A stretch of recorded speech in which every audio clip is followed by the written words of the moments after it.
Alors, par quoi commencer? Cette vidéo est un peu différente de ce que je fais d'habitude. Je ressens en effet le besoin de te parler à cœur ouvert aujourd'hui. Ça fait quelques semaines que je ressens un sentiment de ras-le-bol et de fatigue mentale. Bref, c'est une période qui est vécue par tout youtubeur à un moment ou à un autre où on a envie de tout laisser tomber. Je me dis pourquoi je fais tout ça, pourquoi je travaille autant, en plus de mon emploi actuel, pourquoi je profite pas simplement de mes week-ends et de mes soirées comme tout le monde finalement. Bon alors je te rassure, je suis pas en train de t'annoncer que j'arrête ma chaîne. Sur cette chaîne, je te donne des conseils pour développer ta propre chaîne YouTube et ton business en ligne, mais surtout je te partage mon aventure. Et donc ça me semble important également de te montrer quand ça va pas. De manière générale, sur les réseaux sociaux, tout le monde affiche la plus belle facette de leur vie.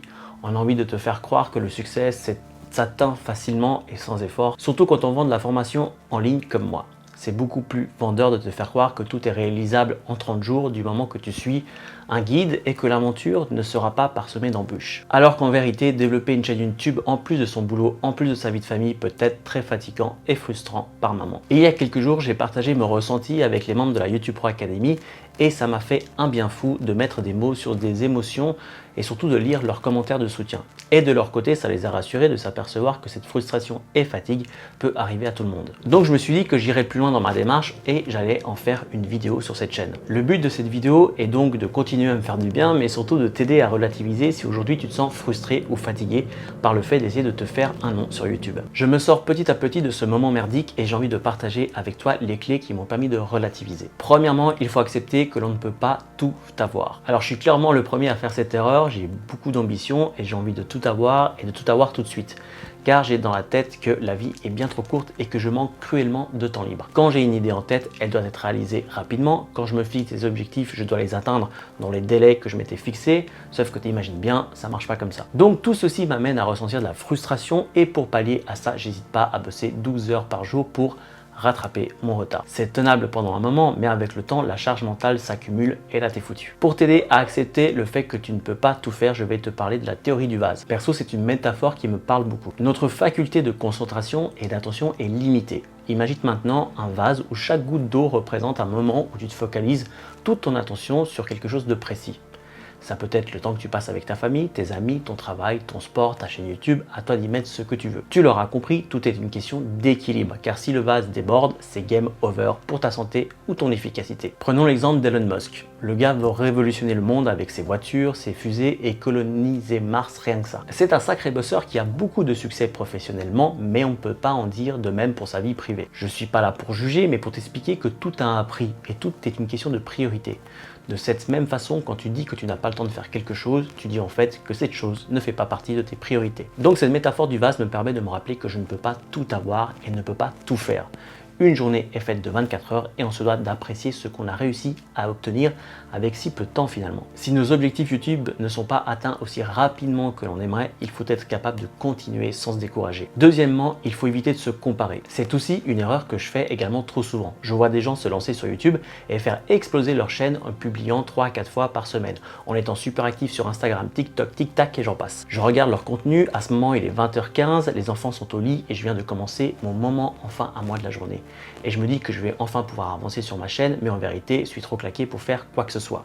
Tu connais la suite, Netflix, un verre d'eau et bonne note. Se comparer aux autres est une immense source de frustration. On a tous nos vies, on n'est pas tous célibataires, prépubères et encore une fois, on fait ce qu'on peut avec ce qu'on a. Surtout qu'on a tendance à se comparer avec ceux qui ont plus que nous sans être conscient que si ça se trouve, une autre personne qui a beaucoup moins que nous jalouse à son tour. Moi, ces derniers temps, pour éviter de me faire des shoots de frustration à longueur de journée, j'ai tout simplement arrêté de passer du temps sur YouTube pour regarder les contenus des autres. Je me concentre sur ma propre chaîne et j'évite au maximum de me laisser perturbé par tout ce bruit néfaste à ma productivité. Troisièmement, on se doit d'être efficace. J'ai compris que mon temps est libre et précieux et je me dois de l'utiliser efficacement. Donc si je passe plus de temps à regarder du contenu au lieu de créer du contenu, c'est pour moi un indicateur de mauvaise gestion du temps libre. Après, ça ne veut pas dire que je passe tout mon temps libre à travailler sur ma chaîne.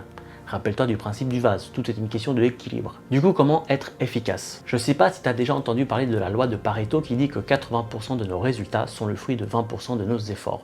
C'est quelque chose que j'ai pu vérifier sur ma propre chaîne par exemple. 20% de mes vidéos produisent 80% de mon trafic total. Du coup, j'ai listé tout ce que je faisais en l'espace d'une semaine pour faire développer mon activité en ligne et j'ai essayé d'identifier ce qui avait un réel impact sur celle-ci. Il en résulte deux éléments vraiment impactants, la création du contenu et la communication autour de ma formation. Cela se traduit par une vidéo par semaine et un email auprès de ma liste de contacts. Tout le reste fait partie du 80% de travail qui ne produira que 20% des résultats. Par exemple, depuis un moment, j'ai mis tout simplement de côté le fait de créer du contenu sur Instagram, car j'ai remarqué que cela me prenait du temps, mais que cela n'avait finalement que très peu d'impact sur mes objectifs. Je pourrais pousser le concept beaucoup plus loin et essayer d'être minimaliste sur la façon de créer des vidéos par exemple. Depuis un moment, j'ajoute différentes musiques sur mes vidéos, j'ajoute des images, des plans alternatifs, mais je pourrais me demander si c'est vraiment impactant pour le nombre de vues que j'ai sur mes vidéos. Ce qui est sûr, c'est que cela a un impact sur le temps que cela me prend pour créer du contenu. D'ailleurs, je suis curieux de savoir ce que toi tu en penses. Est-ce que le fait de travailler davantage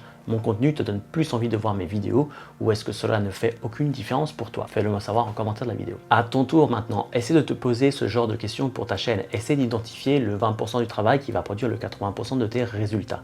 Si un jour tu as plus de temps car YouTube te permettra enfin de vivre de ton propre contenu, tu pourras revoir à ce moment-là ta gestion du temps. Mais aujourd'hui, si comme moi ton temps libre est très faible, ça peut être un excellent exercice pour essayer d'avoir une routine de travail hyper efficace. Quatrième point, la patience. Je ne le dirai jamais assez, mais YouTube est un marathon et non un sprint. Il existe effectivement des personnes qui ont connu le succès rapidement, mais la plupart, ils ont mis des années avant de vraiment réussir sur la plateforme. Là aussi, il y a un dicton que j'aime bien dire et qui est de circonstance. Quand tu fais des choses faciles, ta vie devient difficile. Quand tu fais des choses difficiles, ta vie devient facile. En gros, la réussite se trouve dans la difficulté. Il faut être capable de faire des sacrifices et de sortir de sa zone de confort. Dans mon cas, cela se traduit par bosser beaucoup plus que la plupart des gens. C'est épuisant par moment, mais au vu des opportunités que j'ai déjà eues en 3 ans, ça en vaut la peine. Une source de revenus supplémentaire qui est de plus en plus conséquente, des marques qui me contactent de plus en plus régulièrement, des demandes de partenariat, YouTube Pro Academy qui continue de grandir. Bref, c'est sans regret finalement. Faut être capable par moment de constater le chemin parcouru pour se rendre compte qu'on n'est pas au point de départ. On est forcément beaucoup plus loin que le moment où on a fait notre toute première vidéo. Ne serait-ce par toutes les connaissances qu'on a acquis durant ce temps, en faire du montage vidéo, être à l'aise devant la caméra, faire des miniatures, trouver des sujets de vidéo. Mine de rien, c'est un sacré bagage d'expérience que nous avons là et qu'on va pouvoir garder pendant toute notre vie. Cinquième et dernier conseil, prendre du recul. C'est généralement dans les moments de doute, de fatigue ou de frustration que tu vas prendre les pires décisions.